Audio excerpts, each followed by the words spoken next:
শুভ সন্ধ্যা বন্ধুরা। এই যে গরম গরম সিদ্ধ পিঠে এখানে রয়েছে। এই যে চালের গুঁড়ি দিয়ে ডো তৈরি, এখান থেকে নিয়েই পিঠে বানানো হচ্ছে।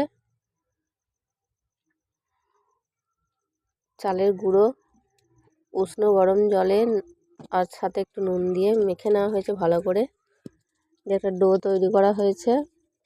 তারপর এখানে পুর দেওয়া হচ্ছে। আমাদের আজকে পিঠেতে নারকেলের পুর দেওয়া হচ্ছে। ক্ষীর পাওয়া যায়নি, আমার গরুতে দুধও দিচ্ছে না, তাই জন্য সেদ্ধ পিঠে হচ্ছে। ভাপা পিঠেও বলে এগুলোকে।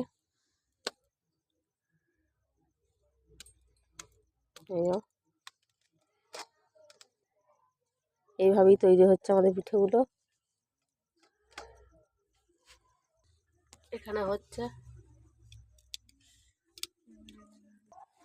খেজুর গুড়ের সাথে এই পিঠে খাওয়া হবে, খেজুর গুড়ে।